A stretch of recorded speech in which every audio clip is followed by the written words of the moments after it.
بسم اللہ الرحمن الرحیم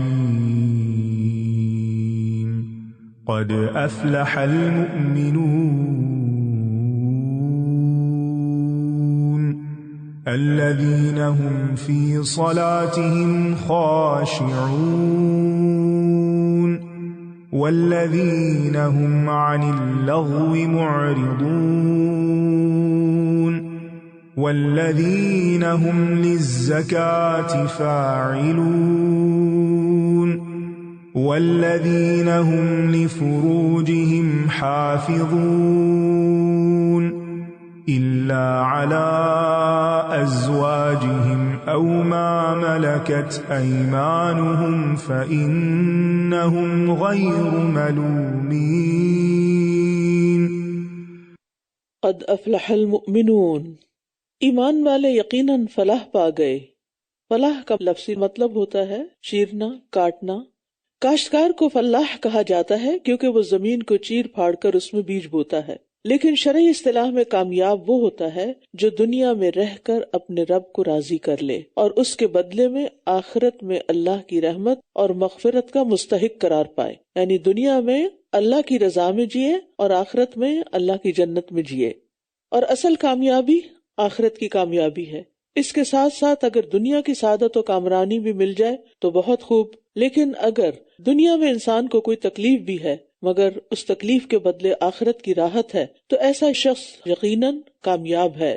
اور قرآن مجید میں آتا ہے فَمَنْ زُحْزِحَ عَنِ النَّارِ وَأُدْخِلَ الْجَنَّةَ فَقَدْ فَازَ، تو جو شخص آگ سے دور کر دیا گیا اور جنت میں داخل کر دیا گیا تو یقیناً وہ کامیاب ہو گیا، اور دنیا کی زندگی تو دھوکے کے سامان کے سوا کچھ نہیں۔ تو کامیاب لوگوں کی یہاں پر کچھ صفات بتائی گئی ہیں، جس میں سے پہلی صفت ایمان اور توحید ہے۔ قد افلح المؤمنون، ایمان لانے والے یقینی طور پر فلاح پا گئے۔ رسول اللہ صلی اللہ علیہ وسلم نے فرمایا، جو شخص اللہ اور اس کے رسول پر ایمان لائے اور نماز قائم کرے اور رمضان کے روزے رکھے تو اللہ پر حق ہے کہ وہ اسے جنت میں داخل کرے گا۔ الذین هم فی صلاتهم خاشعون، وہ جو اپنی نماز میں خشوع اختیار کرنے والے ہیں۔ یعنی کامیاب لوگوں کی صفات میں سے سب سے پہلی صفت کیا ہے کہ ان کی نمازیں بہت خوبصورت ہوتی ہیں، اس کے اندر خشوع ہوتا ہے۔ خشوع کہتے ہیں قلب کی یکسوئی اور مصروفیت کو، کہ انسان کا جو دل ہے وہ یکسو ہے، اللہ سبحانہ تعالیٰ کی طرف متوجہ ہے، اور دل جب یکسو ہو جاتا ہے تو پھر اعضاء بھی ساتھ دیتے ہیں۔ اس لیے کوشش یہ کرنی چاہیے کہ نماز میں خیالات اور وسوسوں کے ہجوم سے دل کو محفوظ رکھا جائے اور اللہ تعالیٰ کی عظمت و جلال دل میں بیٹھے۔ اور پھر اعضاء اور دل کی یکسوئی کیا ہے کہ انسان ادھر ادھر نہ دیکھے، کھیل کود نہ کرے، بالوں اور کپڑوں کو سنوارنے میں نہ لگا رہے، بلکہ خوف اور خشیت اور عاجزی کی ایسی کیفیت ہو جیسے کسی بڑے بادشاہ کے سامنے کھڑے ہو کر ہوتی ہے۔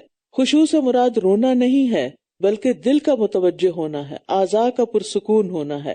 اور خشوع سے نماز پڑھنے والے کے لیے اللہ کا وعدہ ہے کہ وہ اس کی بخشش فرمائے گا، اور یہ جنت میں داخل کرنے والا عمل ہے۔ والذین هم عن اللغو معرضون، اور وہ جو لغویات سے منہ موڑنے والے ہیں۔ لغو ہر وہ کام اور بات جس کا کوئی فائدہ نہ ہو، نہ دین کا نہ دنیا کا۔ اس میں کھیل کود اور ہنسی مذاق بھی داخل ہو جاتا ہے اور مروت کے خلاف کام بھی داخل ہیں۔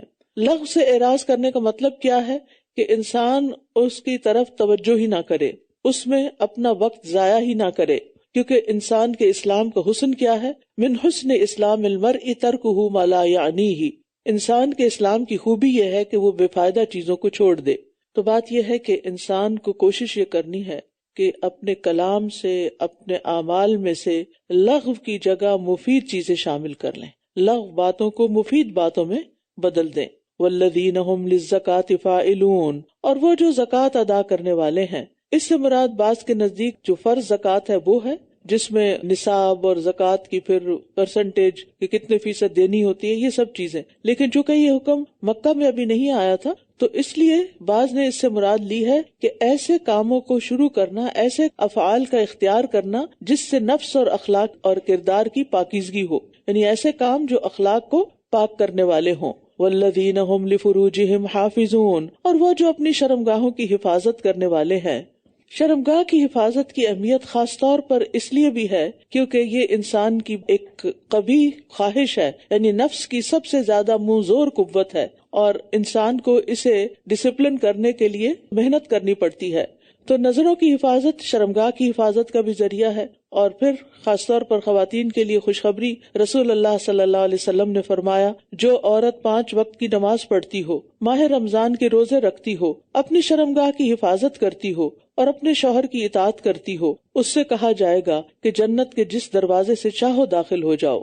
تو فرمایا کہ والذین ہم لفروجہم حافظون الا علی ازواجہم او ما ملکت ایمانہم فانہم غیر ملومین، سوائے اپنی بیویوں کے یا ان لونڈیوں کے جن کے مالک ان کے دائیں ہاتھ ہیں، بے شک وہ قابل ملامت نہیں۔ تو جو کوئی اس کے علاوہ کچھ اور چاہے تو یہی لوگ حد سے گزرنے والے ہیں، یعنی حلال کے علاوہ حرام راستے اختیار کرنے والے دراصل اللہ کی حدوں کو توڑنے والے ہیں، اور وہ جو اپنی امانتوں اور اپنے عہد کی پاسداری کرنے والے ہیں۔ امانتوں میں انسان کے پاس جو راز کی باتیں ہوتی ہیں یا مالی امانتیں ہوتی ہیں یا پھر جو کوئی ذمہ داری یا ڈیوٹی کسی کو سونپی جاتی ہے، یہ تمام چیزیں امانت میں شامل ہوتی ہیں، اور عہد میں اللہ سے کیے ہوئے وعدے اور بندوں سے کیے ہوئے وعدے دونوں ہی شامل ہیں۔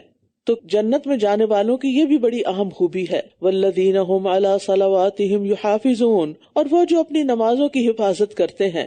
نمازوں کا ذکر 2 دفعہ کیا گیا ہے کیونکہ نماز تمام اعمال میں سے سب سے اہم عمل ہے، اور نماز کی حفاظت سے مراد ہمیشہ ادا کرنا اور ہر نماز کو اس کے وقت پر ادا کرنا ہے۔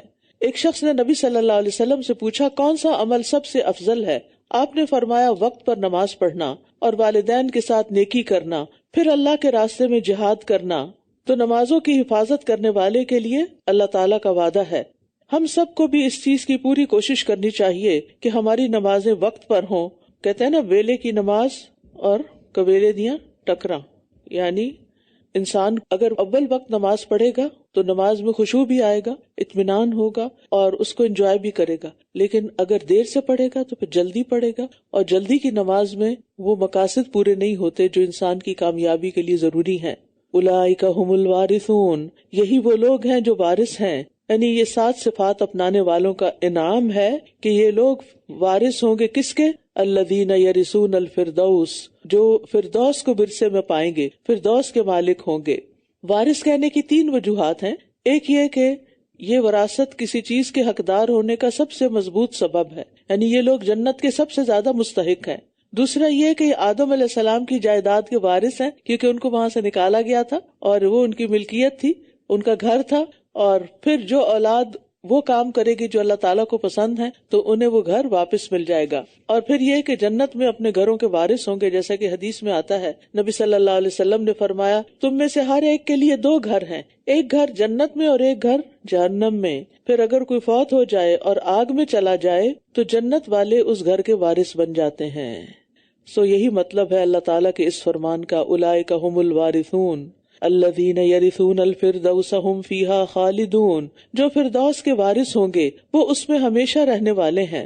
فردوس کہتے ہیں وسیع باغ کو، بہت بڑے باغ کو جس میں کئی قسم کے باغات ہوں اور ان میں طرح طرح کے پھلدار درخت ہوں، خصوصاً انگور اور خوشبودار پھول ہوں جو کثرت سے ہوں، تو اس کو فردوس کہا جاتا ہے۔ انگلش میں اس کو پیراڈائز کہا جاتا ہے، جو کہ فردوس سے ملتا جلتا لفظ ہے۔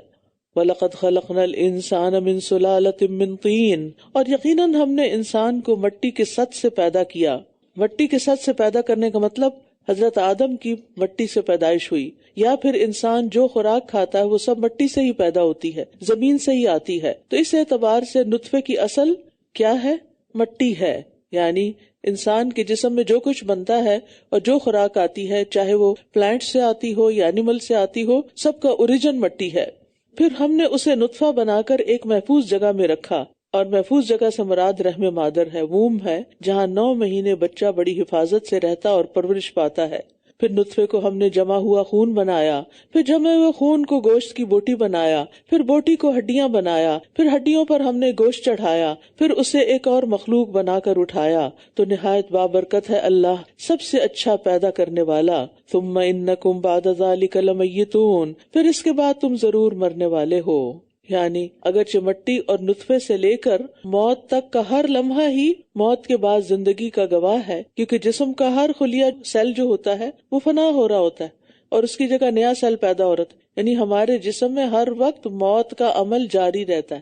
یعنی وہ سیل جس سے ہمارا جسم بنا ہے ہر لمحہ فوت ہوتے رہتے ہیں اور ہر لمحہ نئے بنتے بھی رہتے ہیں، اور یہ مسلسل عمل ہے جس کے دوران انسان بچپن سے جوانی، جوانی سے بڑھاپے کی طرف منتقل ہو جاتا ہے. لیکن اس سلسلے پر غور کرنے والے کم ہیں، اور پھر ایک عرصہ جب زندگی کا انسان دنیا میں گزار لے گا تو پھر موت کی طرف چل پڑے گا. ثم انکم یوم القیامت تبعثون، پھر تم قیامت کے دن یقیناً اٹھائے جاؤ گے. یعنی انسان کو اس ترتیب پر بھی غور کرنا چاہیے کہ اس کی اوریجن کیا تھی، پھر کتنے مرحلے ماں کے پیٹ میں گزرے، پھر دنیا میں آ کے گزرے، پھر اس کے بعد موت اور قبر اور حشر، اور پھر اس کے بعد وہ حشر کے میدان کے سارے مرحلے پار کر کے پھر وہ جنت یا جہنم کی طرف پہنچے گا. تو انسان کو اپنی تخلیق پر غور و فکر کی دعوت دی جا رہی ہے. اپنے اوپر سوچنا چاہیے ہم سب کو کہ ہمارا ماضی کیا ہے اور مستقبل کیا ہوگا اور ہم کر کیا رہے ہیں. وَلَقَدْ خَلَقْنَا فَوْقَكُمْ سَبْعَ طَرَائِقَ وَمَا كُنَّا عَنِ الْخَلْقِ غَافِلِينَ، اور بلا شبہ ہم نے ہی تمہارے اوپر 7 راستے بنائے اور ہم مخلوق سے غافل نہیں ہیں. خلق بمانا مخلوق ہے یہاں، یعنی آسمانوں کو پیدا کر کے ہم اپنی زمینی مخلوق سے غافل نہیں ہوئے، بلکہ ہم نے آسمانوں کو زمین پر گرنے سے محفوظ رکھا تاکہ مخلوق ہلاک نہ ہو. اور اسی طرح یہ کہ اللہ تعالیٰ اپنی مخلوق کی مصلحتوں اور ضروریات زندگی سے غافل نہیں، اس کا انتظام کرتے رہتے ہیں. رب کا معنی ہی یہی ہے، وہ خالق بھی ہے، وہ مالک بھی ہے، اور وہ مدبر بھی ہے، تدبیر بھی کرتا ہے ان تمام چیزوں کی، اور اس لیے اس کو زمین و آسمان کی ہر چیز کا علم ہے. اور ہم نے ایک اندازے کے ساتھ آسمان سے پانی اتارا، پھر ہم نے اسے زمین میں ٹھہرایا، اور اسے لے جانے پر بھی یقیناً ہم قادر ہیں. یہ بہت دلچسپ انداز ہے، ما ام بقدر، یعنی اندازے کے ساتھ اللہ سبحانہ وتعالیٰ نے پانی کو بنایا. نہ تو زیادہ ہے کہ تباہی پھیل جائے اور نہ اتنا کم کہ پیداوار اور دیگر ضروریات کے لیے کافی نہ ہو. تو پانی کے انتظامات جو ہیں یہ بھی اللہ نے کیے ہیں بارش کے ذریعے اور دیگر طریقوں سے. یعنی ایسا طریقہ رکھا ہے کہ پانی برس کے سارا فوراً بہہ نہ جائے، ختم نہ ہو جائے، بلکہ اللہ تعالیٰ نے اسے چشموں، نہروں، دریاؤں، تالابوں اور کنووں کی شکل میں محفوظ کیا ہے تاکہ جن دنوں میں بارشیں نہ ہوں پھر انسان زمینی پانی سے استفادہ کر سکیں. اور اسی طرح ایسے علاقے جہاں بارش کم ہوتی ہے لیکن پانی کی ضرورت زیادہ ہے، وہ ایسی جگہوں سے پانی حاصل کر لیں جہاں پانی سٹور ہو جاتا ہے. یہ خزانے اللہ نے انسانوں کے لیے جمع کر کے رکھے ہیں، اس کا انتظام خود کیا ہے. پھر ہم نے تمہارے لیے اس سے کھجوروں اور انگوروں کے باغات اگائے، تمہارے لیے ان میں بہت سے پھل ہیں اور انہی میں سے تم کھاتے بھی ہو. اور وہ درخت جو طور سینا سے نکلتا ہے، جو چکنائی لیے ہوئے اگتا ہے اور کھانے والوں کے لیے سالن بھی ہے. اس سے مراد زیتون کا درخت ہے جس کا تیل جو ہے وہ سالن کے طور پر اور اسی طرح پھل بھی استعمال کیا جاتا ہے. اور سالن کو صبغ رنگ کہا گیا، صبغہ رنگ کو کہتے ہیں نا، کیونکہ روٹی سالن میں ڈبوئی جاتی ہے یا رنگی جاتی ہے.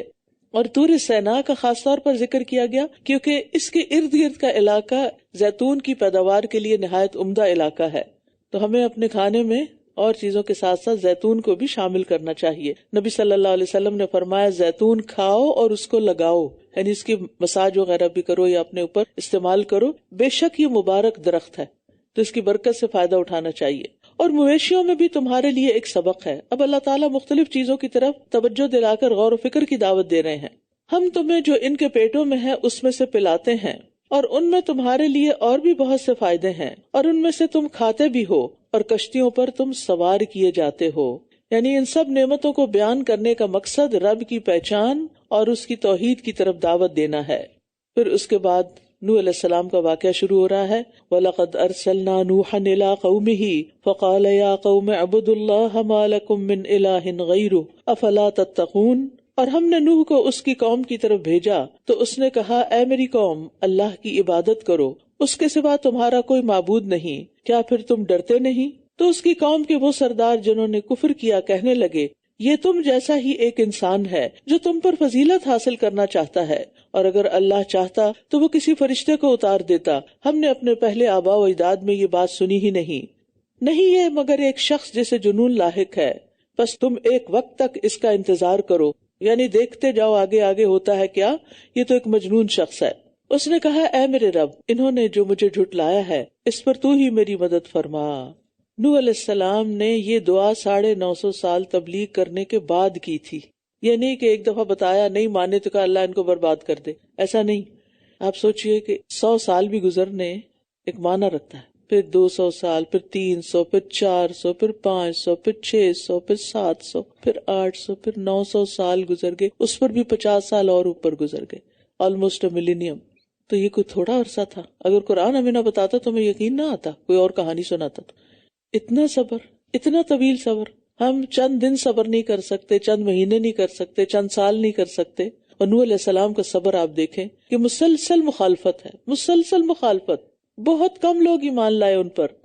جب اتنا عرصہ گزر گیا اور انہوں نے دیکھا کہ اس کا نتیجہ تو کچھ نہیں نکلنے والا، تو پھر انہوں نے دعا کی، فدعا ربہ انی مغلوب فانتصر۔ نوح علیہ السلام نے رب سے دعا کی، میں مغلوب ہوں، کمزور ہوں، تو میری مدد کر۔ تو اللہ تعالیٰ نے دعا قبول فرما لی اور حکم دیا کہ میری نگرانی اور ہدایت کے مطابق کشتی تیار کرو۔ تو ہم نے اس کی طرف وحی کی کہ ہماری نگاہوں کے سامنے اور ہماری وحی کے مطابق ایک کشتی بناؤ، پھر جب ہمارا حکم آ جائے اور تنور جوش مارنے لگے تو ہر قسم کے جانوروں کا ایک ایک جوڑا، نر اور مادہ دونوں کو اس میں داخل کر لو، اور اپنے اہل و عیال کو بھی، سوائے ان کے جن کے بارے میں پہلے سے بات ہو چکی ہے، اور جنہوں نے ظلم کیا تم مجھ سے ان کے معاملے میں کوئی بات نہ کرنا، کیونکہ یہ سب غرق کیے جانے والے ہیں۔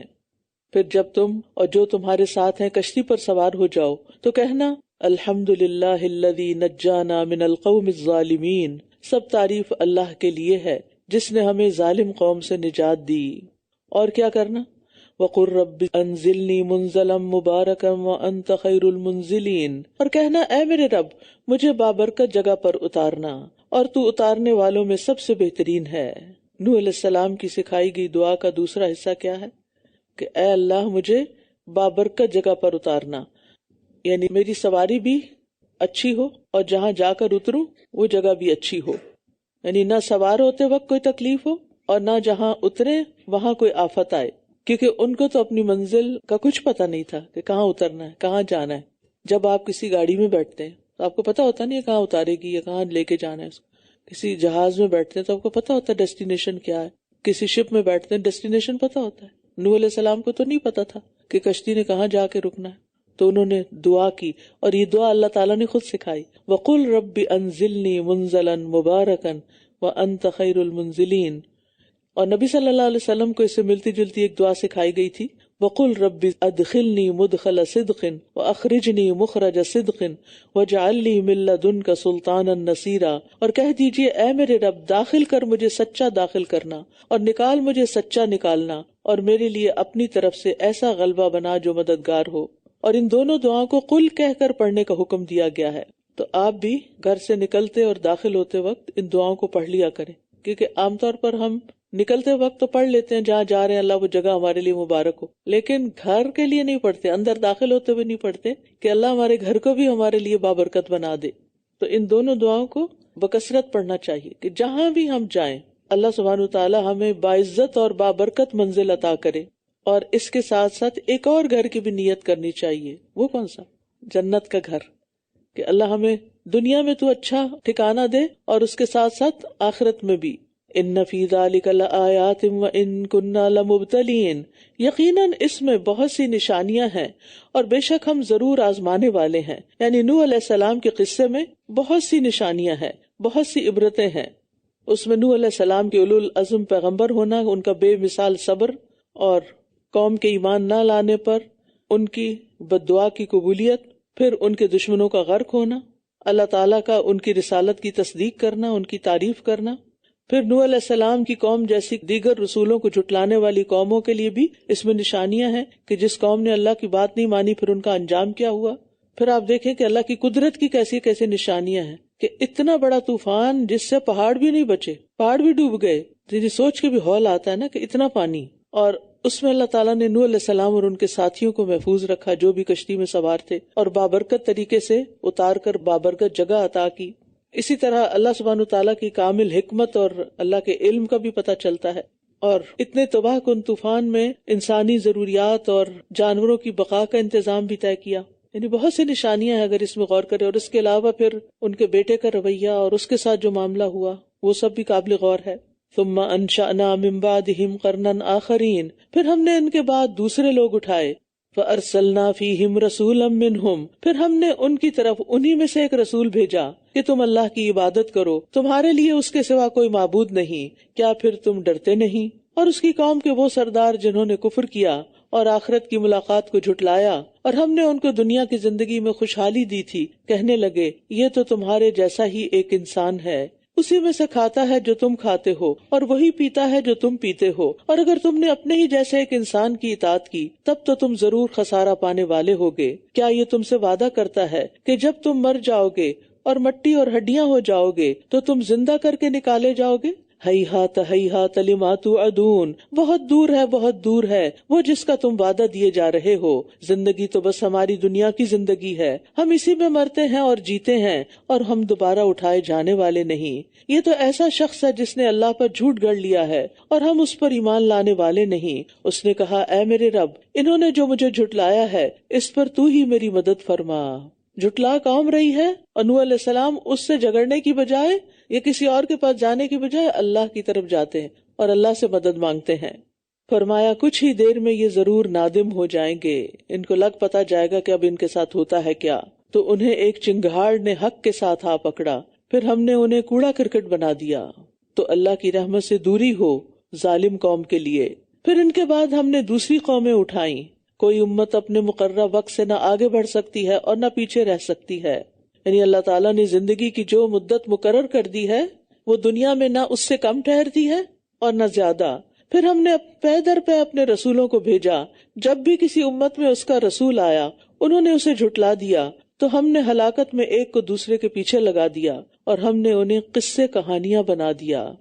تو ان لوگوں کے لیے اللہ کی رحمت سے دوری ہے جو ایمان نہیں لاتے. پھر ہم نے موسیٰ اور اس کے بھائی ہارون کو اپنی نشانیوں اور واضح دلیل کے ساتھ بھیجا فرعون اور اس کے سرداروں کی طرف، تو انہوں نے تکبر کیا اور وہ سرکش لوگ تھے. تو وہ کہنے لگے کیا ہم اپنے جیسے دو انسانوں پر ایمان لائیں؟ دو انسان کون سے ہیں؟ موسیٰ اور ہارون علیہ السلام. جبکہ ان کی قوم ہماری غلام ہے تو انہوں نے ان دونوں کو جھٹلا دیا تو وہ بھی ہلاک کیے جانے والوں میں سے ہو گئے.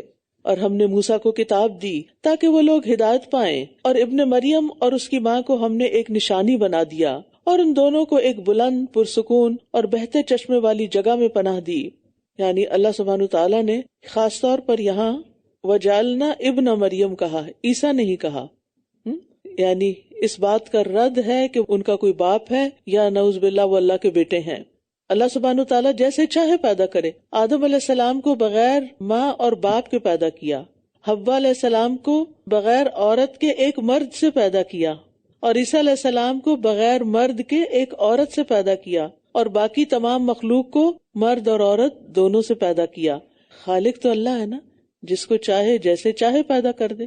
اس کے لیے تو ان اسباب کی ضرورت نہیں. یا ایھا الرسل کلوا من الطیبات واعملوا صالحا انی بما تعملون علیم. اے پیغمبرو پاکیزہ چیزوں میں سے کھاؤ اور نیک عمل کرو، بے شک جو عمل تم کرتے ہو میں اسے خوب جاننے والا ہوں. رزق حلال جو ہے وہ نیک اعمال میں معاون ہوتا ہے، اس لیے تمام کے تمام انبیاء علیہم السلام کو حلال کھانے اور نیک اعمال کا حکم دیا گیا. تو انسان کو کھانا کھا کے زبانی شکر کے علاوہ اور کیا کرنا چاہیے؟ نیک کام بھی کرنے چاہیے، تب شکر کی تکمیل ہوتی ہے. صرف زبان سے شکریہ کہنا جو ہے یہ ادھورا شکر ہوتا ہے. وَإِنَّ هَذِهِ أُمَّتُكُمْ أُمَّةً وَاحِدَةً وَأَنَا رَبُّكُمْ فَاتَّقُونِ. اور بے شک تمہاری یہ امت ایک ہی امت ہے اور میں تمہارا رب ہوں، بس تم مجھ ہی سے ڈرو. پھر انہوں نے اپنے معاملے یعنی دین کو آپس میں ٹکڑے ٹکڑے کر کے جدا جدا کر لیا. ہر گروہ اسی پر خوش ہے جو اس کے پاس ہے، لہٰذا آپ انہیں ایک مدت تک ان کی غفلت میں چھوڑ دیجئے. کیا یہ سمجھتے ہیں کہ ہم مال اور بیٹوں میں سے کسی بھی چیز کے ساتھ جو انہیں مدد دے رہے ہیں ہم ان کو بھلائیاں دینے میں جلدی کر رہے ہیں؟ بلکہ وہ شعور نہیں رکھتے. یاد رکھیے جو خیر اور جو نعمت اللہ سے دور کر دے وہ سزا ہے ایک قسم کی، وہ امتحان ہے، وہ آزمائش ہے.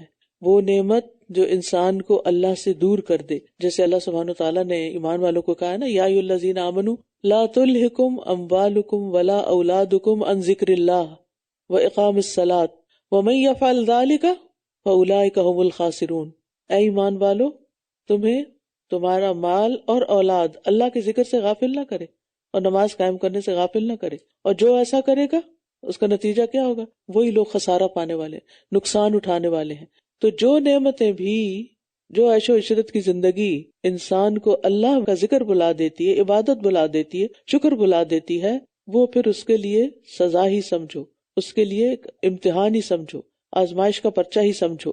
اب ہمیں سے ہر ایک کو غور کرنا ہے کہ وہ کون سی چیز ہے جب میں کرنے لگتی ہوں تو میں اللہ کا ذکر ہی بھول جاتی ہوں، وہ کون سا کام ہے جو میں کرتی ہوں تو میں اللہ کی یاد سے اور نماز سے غافل ہو جاتی ہوں، وہ کام میرے لیے پھر کچھ اچھا کام نہیں، بابرکت کام نہیں، اور اس میں سے کیا خیر نکلے گی۔ ان الذین هم من خشیۃ ربہم مشفقون، بے شک جو لوگ اپنے رب کی خشیت سے ڈرتے رہتے ہیں، یعنی وہ اپنے نیک اعمال سے دھوکہ نہیں کھاتے بلکہ اللہ سے ڈرتے رہتے ہیں۔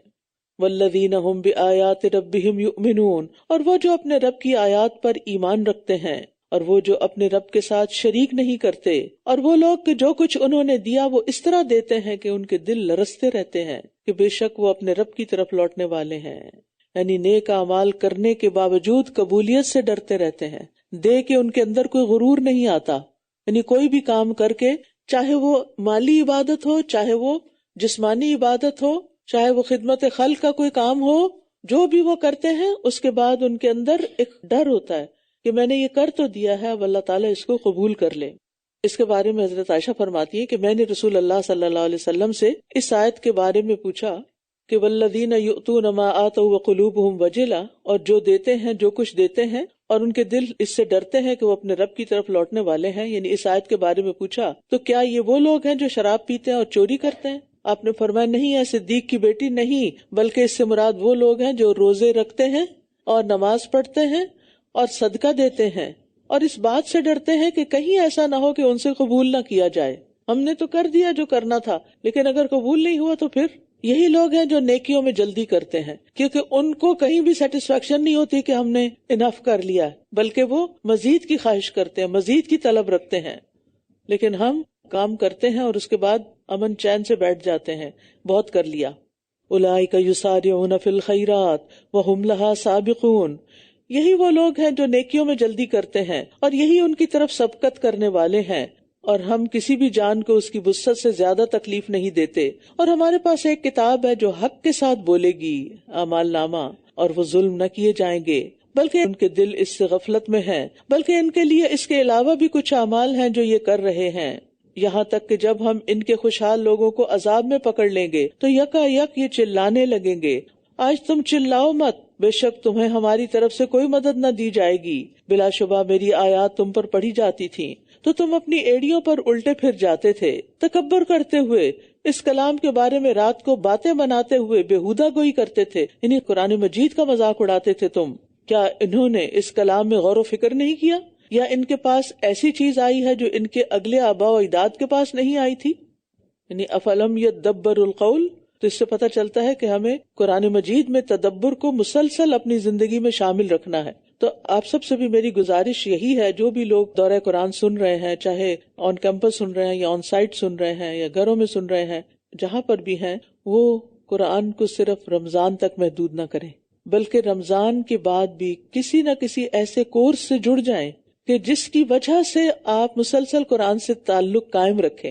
انشاءاللہ یہاں بھی ہم نئے کورسز آفر کریں گے رمضان کے بعد، تاکہ آپ کی ایک روٹین بنی ہے تو بنی رہے، پورا ہفتے کا تو نہیں ہوگا، 1-2 دن کا یا 3 دن تک کا میکسیمم، تاکہ آپ اپنی دنیا کے کاموں کے ساتھ ساتھ قرآن کے ساتھ آپ کا مضبوط تعلق رہے، تاکہ آپ کی ریسیٹیشن درست ہو، آپ کو ترجمہ آ جائے، آپ تراویح انجوائے کریں اور آپ اس کے معنی کو سمجھیں اور غور و فکر کریں اور اپنی زندگی کو بہترین کر سکیں۔ ام لم یعرفوا رسولہم، یا انہوں نے اپنے رسول کو پہچانا نہیں تو یہ اس کا انکار کر رہے ہیں، یا یہ کہتے ہیں کہ اس کو جنون لاحق ہے، بلکہ وہ ان کے پاس حق لے کر آیا ہے، اور ان میں اکثر لوگ حق کو ناپسند کرتے ہیں، اور اگر حق ان کی خواہشات کی پیروی کرتا تو سب آسمان اور زمین اور جو بھی ان میں ہے ضرور بگڑ جاتے، بلکہ ہم ان کے پاس انہی کا ذکر لائے ہیں، مگر یہ تو اپنے ہی ذکر سے منہ موڑ رہے ہیں، یعنی وہ کتاب جو ان کو سعادت بخشنے کے لیے آئی ہے یہ اسی سے منہ موڑ رہے ہیں، بالکل جیسے نادان بچے ہوتے ہیں نا، ماں ان کے لیے بڑی محنت سے ایک نیوٹریشس کھانا بناتی ہے اور اس کا دل اس بات میں ہوتا ہے کہ بچہ کسی طرح اس کو خوشی سے کھا لے، لیکن بچہ ہے کہ آپ بچے کے منہ کے پاس لے جاتے ہیں تو وہ منہ موڑ لیتا ہے، پھر اٹھ کے بھاگنے کی کوشش کرتا ہے، پھر چھپ جاتا ہے تاکہ اسے یہ کھانا نہ پڑے۔ بالکل ان نادانوں کا بھی یہی حال تھا کہ پیغمبر کو دیکھتے ہوئے اپنے اوپر کپڑے ڈال لیتے، کہیں چھپ جاتے، مجلس سے چپکے سے نکل جاتے تاکہ ہمیں نہ یہ سننا پڑے اور نہ ہی اس پر عمل کرنا پڑے۔ کیا آپ ان سے کسی اجرت کا سوال کرتے ہیں؟ تو آپ کے رب کا دیا ہوا اجر ہی بہتر ہے اور وہ سب رزق دینے والوں سے بہتر ہے، اور بے شک آپ تو انہیں سیدھے رستے کی طرف بلاتے ہیں، اور بے شک جو لوگ آخرت پر یقین نہیں رکھتے وہ یقیناً سیدھے رستے سے انحراف کر رہے ہیں۔ اور اگر ہم ان پر رحم کریں اور جو بھی ان کی تکلیف ہے دور کر دیں تو یہ بھی ضرور اپنی سرکشی میں اڑ کر بھٹکتے پھریں گے۔ کچھ لوگ ایسے ضدی ہوتے ہیں کہ فخر و فاقہ بھی ان پر آ جائے تو ان کی سرکشی اور بڑھ جاتی ہے، ان کا غرور اور تکبر اور بڑھ جاتا ہے۔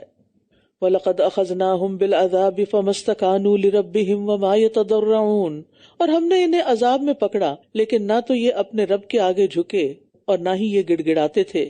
تو یاد رکھیے کہ جب کوئی تکلیف آئے، مصیبت آئے، آزمائش بڑھ جائے تو اللہ تعالیٰ کی عبادت اور استعانت یعنی مدد مانگنے میں کثرت اختیار کرنی چاہیے۔ حَتَّى إِذَا فَتَحْنَا عَلَيْهِمْ بَابًا ذَا عَذَابٍ شَدِيدٍ، یہاں تک کہ جب ہم نے ان پر سخت عذاب کا دروازہ کھول دیا تو یکا یک وہ اس میں ہر خیر سے مایوس ہونے والے تھے۔ اور اللہ ہی وہ ذات ہے جس نے تمہارے لیے کان اور آنکھیں اور دل بنائے، بہت کم تم شکر ادا کرتے ہو۔ اور وہی ہے جس نے تمہیں زمین میں پھیلا دیا، زمین کے مشرق و مغرب میں، اور اسی کی طرف تم اکٹھے کیے جاؤ گے۔ اسی نے پھیلایا وہی سمیٹ لے گا، اور وہی ہے جو زندہ کرتا ہے اور موت دیتا ہے، اور رات اور دن کا آگے پیچھے آنا بھی اسی کے حکم سے ہے۔ کیا تم عقل سے کام نہیں لیتے؟ بل قالوا مثل ما قال الاولون، بلکہ انہوں نے بھی ویسی ہی بات کہی جو پہلے لوگ کہتے تھے۔ کیا کہتے تھے وہ؟ انہوں نے کہا تھا کہ جب ہم مر جائیں گے اور ہم مٹی اور ہڈیاں ہو جائیں گے تو کیا واقعی ہم ضرور دوبارہ اٹھائے جائیں گے؟ یقیناً ہم سے اور ہمارے آباء و اجداد سے اس سے پہلے یہی وعدہ کیا گیا، یہ تو محض پہلوں کی کہانیاں ہیں۔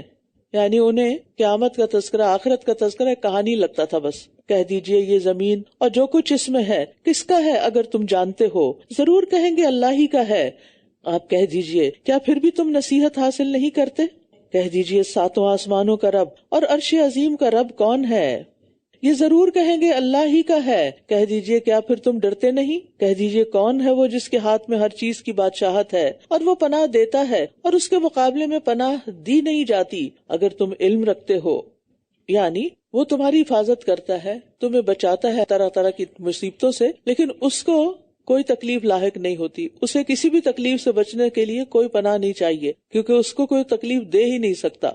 سَيَقُولُونَ لِلَّهِ قُلْ فَأَنَّىٰ تُسْحَرُونَ، وہ ضرور کہیں گے کہ اللہ ہی کے لیے ہے۔ کہہ دیجئے پھر تم کہاں سے جادو کیے جاتے ہو، کہاں سے مسحور ہو جاتے ہو؟ بلکہ ہم ان کے پاس حق لے کر آئے ہیں اور بے شک وہی جھوٹے ہیں۔ یعنی ہم نے تو ان کو صحیح بات بتائی ہے لیکن ان کا انکار ان کے جھوٹے ہونے پر دلیل ہے۔ اللہ نے کوئی اولاد نہیں بنائی اور نہ ہی اس کے ساتھ کوئی اور معبود ہے۔ اگر ایسا ہوتا تو ہر معبود جو کچھ اس نے پیدا کیا ہوتا اسے لے کر الگ ہو جاتا اور ایک دوسرے پر چڑھائی کر دیتا۔ اللہ پاک ہے اس سے جو یہ بیان کرتے ہیں، وہ غیب اور حاضر کا جاننے والا ہے، وہ بہت بلند ہے اس سے جو شریک یہ ٹھہراتے ہیں۔ کہہ دیجئے اے میرے رب، اگر تو مجھے وہ عذاب دکھا دے جس کا یہ وعدہ کیے جاتے ہیں تو اے میرے رب تو مجھے ان ظالم لوگوں میں شامل نہ کرنا، اور بے شک وہ وعدے جو ہم ان سے کر رہے ہیں آپ کو دکھانے پر یقیناً قادر ہیں۔ ادفع باللتی ہی احسن، برائی کو اس طریقے سے دور کیجیے جو سب سے اچھا ہو۔ جو کچھ وہ بیان کرتے ہیں ہم اسے خوب جانتے ہیں۔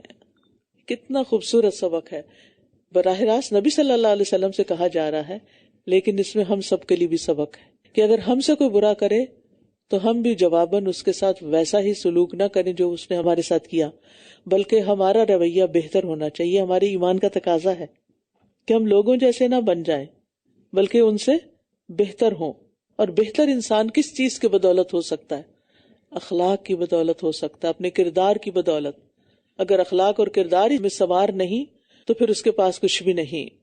ابن عباس کہتے ہیں اس سے مراد ہے کہ غصے کے وقت صبر کر لو، برائی کو معاف کر دو، کسی نے کوئی تکلیف دی ہے، تمہارا کوئی نقصان کیا ہے، اس کو معاف کر دو، جب لوگ ایسے اخلاق اختیار کریں گے، یہ بڑی غور سے سننے کی بات ہے، جب لوگ ایسے اخلاق اختیار کریں گے تو اللہ ان کو ہر آفت سے بچا کے رکھے گا۔ ہم چاہتے ہیں نا کہ ہمیں آفات سے بچایا جائے، تو جن کے اخلاق اچھے ہوتے ہیں ان کے لیے ہر مشکل سے نکلنے کا رستہ بن جاتا ہے، اور ان کے دشمن بھی عاجز ہو کر ان کے دلی دوست بن جائیں گے، کیونکہ دوسری جگہ آتا ہے نا فَإِذَا الَّذِي بَيْنَكَ وَبَيْنَهُ عَدَاوَةٌ كَأَنَّهُ وَلِيٌّ حَمِيمٌ وَقُلْ رَبِّ أَعُوذُ بِكَ مِنْ هَمَزَاتِ الشَّيَاطِينِ، اور کہہ دیجئے اے میرے رب میں شیطانوں کے وسوسوں سے تیری پناہ چاہتا ہوں، وَأَعُوذُ بِكَ رَبِّ أَن يَحْضُرُونَ، اور اے میرے رب میں تیری پناہ چاہتا ہوں اس سے کہ وہ میرے پاس حاضر بھی ہوں، وہ پاس بھی نہ پھٹکے میرے۔ اللہ تعالیٰ نے اپنے نبی اور مومنوں کو حکم دیا ہے کہ وہ شیطان کے ہمزات میں اللہ کی پناہ طلب کریں، یعنی جب ان کے اوپر شیطان کے حملے ہوں، ایسے حملے جن پر وہ قابو نہیں رکھ سکتا، تو اللہ سے مدد لیں۔ خاص طور پر کس حملے کے وقت انسان قابو نہیں رکھ سکتا؟ غصہ، غیظ و غضب، تو پھر کیا پڑھنا چاہیے اس وقت؟ اعوذ باللہ من الشیطان الرجیم وَإِمَّا يَنزَغَنَّكَ مِنَ الشَّيْطَانِ نَزْغٌ فَاسْتَعِذْ بِاللَّهِ إِنَّهُ سَمِيعٌ عَلِيمٌ۔ رسول اللہ صلی اللہ علیہ وسلم نے فرمایا جب آدمی کو غصہ آ جائے تو وہ کہے اعوذ باللہ، اگر سارا اینڈ تک نہ بھی پڑھے تو جیسے ہم خالی بسم اللہ بھی بعض مقامات پہ پڑھتے ہیں تو ایسے اعوذ باللہ اعوذ باللہ، اس سے اس کا غصہ ختم ہو جائے گا۔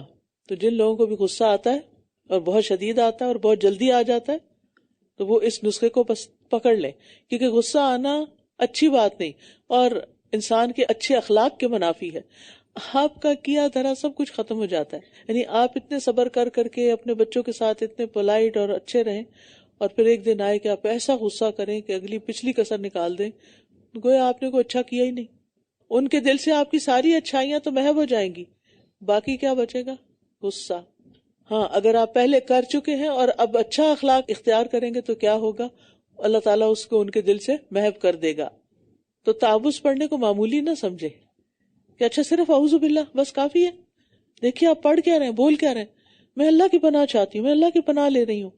حتی اذا جاء احدہم الموت قال رب ارجعون، یہاں تک کہ جب ان میں سے کسی کو موت آئے گی تو وہ کہے گا اے میرے رب مجھے واپس لوٹا دے۔ کہاں؟ لعلی اعمل صالحا فیما ترکت، تاکہ جس دنیا کو میں چھوڑ آیا ہوں اس میں نیک اعمال کروں۔ ہرگز نہیں، یہ تو بس ایک بات ہے جسے وہ کہہ رہا ہے، اور ان کے آگے تو اس دن تک ایک برزخ حجاب ہے جب یہ دوبارہ اٹھائے جائیں گے۔ تو آپ دیکھیے ہر انسان موت کے وقت ریگریٹ کا شکار ہوگا۔ یا ایسے ہی کبھی آپ نے ایگزامینیشن ہال میں بیٹھ کے اپنا ایگزام لکھا ہو اور آخری سوال آپ کو بہت اچھی طرح آتا ہو لیکن ٹائم ختم ہو جائے تو پھر کیا ہوتا ہے؟ سخت ریگریٹ۔ ہمیں اللہ نے بہت سی صلاحیتیں دی ہیں، بہت کچھ ہم کر سکتے ہیں، لیکن ہم ٹالتے رہتے ہیں، اچھا کر لیں گے، بعد میں کر لیں گے، بعد میں کتنا زیادہ ہم یہ لفظ بولتے ہیں، اچھا بعد میں ہو جائے گا، تھوڑی سی ایکسٹرا ایفرٹ نہیں کرتے، تکلیف نہیں اٹھاتے اور بعد پہ ڈال دیتے ہیں۔ اور بہت سے ایسے خواہشات اور ایسے تمنائیں اور پروجیکٹس اور نیکی کے ارادے باوجود وسائل ہونے کے آپ کر نہیں پاتے، تو پھر موت کے وقت انسان کو سخت ندامت ہوگی، شرمندگی ہوگی، حسرت ہوگی، اور وہ چاہے گا کاش وہ واپس جائے اس جگہ پہ، اس ماحول میں، اپنے گھر میں یا جہاں بھی وہ کوئی کام کرنا چاہتا تھا، تاکہ وہ اپنا پروجیکٹ مکمل کر کے آئے۔ کلا، ہرگز نہیں، انہا کلمۃ ہو قائلہا، ہرگز نہیں، یہ تو بس ایک بات ہے جسے وہ کہہ رہا ہے، یعنی ٹائم تو اسے بہت ملا تھا، اس نے کیا ہی نہیں، اور ان کے آگے تو اس دن تک ایک برزخ یعنی حجاب ہے جب یہ دوبارہ اٹھائے جائیں گے۔ تو بات یہ کہ انسان کو اپنی زندگی میں اپنے ہاتھ سے، اپنے خوشی سے، اپنی رضا سے اچھے اچھے کام کر لینے چاہیے کہ ان کا درجہ بھی بہت بلند ہوتا ہے۔ ابو ہریرہ کہتے ہیں کہ ایک شخص نے نبی صلی اللہ علیہ وسلم سے کہا، اے اللہ کے رسول، کون سا صدقہ افضل ہے؟ آپ نے فرمایا، تم اس حال میں صدقہ کرو کہ تم صحت مند ہو، کیونکہ بیماری میں تو ہر کوئی صدقہ کرنے کو تیار ہو جاتا ہے کہ اس کی وجہ سے میری تکلیف کٹ جائے۔ مالدار ہونے کی توقع رکھتے ہو کہ ہاں اگر میں اس کو انویسٹ کر دوں سارے کا سارا تو بہت پروفٹ نکلے گا، اور فقر سے ڈرتے ہو کہ اگر میں نے دے دیا تو کہیں ایسا نہ ہو کہ سب کچھ بند ہو جائے اور میں پھر کھاؤں گا کہاں سے، اور اتنی دیر مت لگاؤ کہ جب جان حلق تک آ جائے تو کہنے لگو کہ فلاں کو اتنا اور فلاں کو اتنا دے دو، حالانکہ اب تو وہ سب فلاں کا ہی ہو چکا۔ فَإِذَا نُفِخَ فِي الصُّورِ فَلَا أَنْسَابَ بَيْنَهُمْ يَوْمَئِذٍ وَلَا يَتَسَاءَلُونَ، پھر جب سور میں پھونک مار دی جائے گی تو اس دن نہ ان کے درمیان رشتہ داریاں رہیں گی اور نہ ہی وہ ایک دوسرے کو پوچھیں گے. فلا انصاب بینہم، انصاب وہ رشتے ہوتے ہیں نا جو والدین کی طرف سے بنتے ہیں حسب نسب سے. ان رشتوں کے اندر باہمی شفقت اور مہربانی ہوتی ہے، چاہے وہ کسی بھی دین پر ہو. لیکن قیامت کے دن انسان سارے رشتوں کو بھول جائے گا، کیونکہ ہر شخص اپنی ہی جان میں مصروف ہوگا. یوم یفر المرء من اخیہ و امہ و ابیہ و صاحبتہ و بنیہ لکل امرئ منہم یومئذ شأن یغنیہ. تو اس لیے انسان اس دن کی فکر کرے. فمن ثقلت موازینہ فاولئک ھم المفلحون، تو جن کے پلڑے بھاری ہوئے تو وہ لوگ فلاح پانے والے ہیں، کامیاب ہو جائیں گے. یعنی جس کی نیکیاں خواہ ایک نیکی کی وجہ سے ہی اس کی برائیوں سے زیادہ ہو جائیں، ایک نیکی، ایک ذرے جتنی نیکی، کیونکہ اللہ تعالیٰ اس کو بھی کئی گنا بڑھا کے پھر کیا کرے گا، وَيُؤْتِ مِن لَّدُنْهُ أَجْرًا عَظِيمًا. تو اس لیے چھوٹی سی نیکی کو بھی انسان حقیر نہ سمجھے، جو موقع ملتا جائے انسان کرتا جائے، ساتھ کے ساتھ، ہاتھ کے ہاتھ. تو جن کے پلڑے بھاری ہوئے تو وہ لوگ فلاح پانے والے ہیں، اور جن کے پلڑے ہلکے ہوئے تو یہی وہ لوگ ہیں جنہوں نے اپنے آپ کو خسارے میں ڈالا، یہ جہنم ہی میں ہمیشہ رہنے والے ہیں. آگ ان کے چہروں کو جھلسا دے گی اور وہ اس میں بد شکل ہوں گے. دنیا میں آپ نے کبھی کسی جلے ہوئے انسان کو دیکھا؟ وہ جب صحت مند ہو جاتا تب بھی اس کے نقش و نگار اس چہرے کے خراب ہو جاتے ہیں. کیا میری آیات تم پر پڑھی نہ جاتی تھی پھر بھی تم ان کو جھٹلا دیتے تھے؟ وہ کہیں گے اے ہمارے رب، ہم پر ہماری بدبختی غالب آ گئی اور ہم ہی گمراہ لوگ تھے. یعنی اصل مسئلہ کیا تھا؟ ہماری خواہشات اور لذتیں وہ ہم پر چھا گئی تھی، غالب آ گئی تھی. اس لیے ان دونوں کو بدبخت کہا جا رہا ہے کہ بدبختی غالب آ گئی تھی، کیونکہ یہ دونوں چیزیں بدبختی کی طرف لے جاتی ہیں انسان کو. تو اس کا مطلب یہ ہے کہ انسان کو اپنے لیے حسن ظن رکھنا چاہیے اور مخلوقات کے بارے میں ادروائز. ربنا اخرجنا منہا فإن عدنا فإنا ظالمون، اے ہمارے رب ہمیں اس سے نکال دے، اس جہنم سے نکال، پھر اگر ہم دوبارہ وہی کچھ کریں تو یقیناً ہم ظالم ہوں گے. قال اخسؤوا فیہا ولا تکلمون، وہ فرمائے گا تم اسی جہنم میں دھتکارے ہوئے پڑے رہو اور تم مجھ سے کلام بھی نہ کرو. بے شک میرے بندوں میں کچھ لوگ تھے جو کہتے تھے اے ہمارے رب ہم ایمان لائے، بس تو ہمیں بخش دے اور ہم پر رحم فرما، اور تو سب رحم کرنے والوں میں بہترین ہے. فاتخذتموہم سخریا، تو تم نے انہیں مذاق بنا لیا، یہاں تک کہ انہوں نے تمہیں میرا ذکر بھی بھلوا دیا اور تم ان پر ہنستے تھے. یعنی جو کمزور مسلمان تھے ان کا تم مذاق اڑایا کرتے تھے. تو یاد رکھیے جو اپنے مقابلے میں کسی بھی طرح کمزور ہو، علم میں، مال میں، صحت میں، حتیٰ کہ دین ایمان میں بھی، تو مذاق نہ اڑائیں، کیونکہ مذاق انسان ہمیشہ اپنے سے نیچے والے کا اڑاتا ہے. انی جزیتہم اليوم بما صبروا، میں نے آج انہیں ان کے صبر کی وجہ سے بدلہ دیا، یقیناً وہی کامیاب ہونے والے ہیں. وہ فرمائے گا تم زمین میں گنتی کے کتنے سال ٹھہرے؟ وہ کہیں گے ہم ایک دن یا دن کا کچھ حصہ ٹھہرے. یہ دنیا کی لمبی لمبی زندگی جس کو ہم کہتے ہیں کیسے کٹے گی، یہ ایک دن یا دن کا بھی ایک حصہ لگے گا. بس آپ گننے والوں سے پوچھ لیجئے، فرشتوں سے پوچھ لیجئے جو لوگوں کی عمریں لکھتے تھے. وہ فرمائے گا تم بہت تھوڑا ہی ٹھہرے، کاش تم واقعی جانتے ہوتے. کیا بھلا تم نے یہ سمجھ رکھا تھا کہ ہم نے تمہیں یوں ہی بیکار پیدا کیا ہے اور یہ کہ تم ہماری طرف لوٹائے نہ جاؤ گے؟ وَتَعَالَى اللَّهُ الْمَلِكُ الْحَقُّ لَا إِلَٰهَ إِلَّا هُوَ رَبُّ الْعَرْشِ الْكَرِيمِ، بس بہت بلند ہے اللہ، بادشاہ حقیقی، اس کے سوا کوئی معبود نہیں، عزت والے عرش کا رب ہے. اور جو کوئی اللہ کے ساتھ کوئی اور معبود پکارے جس کی اس کے پاس کوئی دلیل نہیں، تو بے شک اس کا حساب اس کے رب کے پاس ہے، بے شک کافر فلاح نہیں پائیں گے. تو اللہ تعالیٰ نے اس سورت کے شروع میں کس طرح مومنین کی فلاح کا ذکر کیا، کامیابی کا ذکر کیا، اور اس سورت کو کافروں کی فلاح نہ پانے کے ساتھ ختم کیا تاکہ دونوں گروہوں کا فرق واضح ہو جائے. اور کہہ دیجئے اے میرے رب بخش دے اور رحم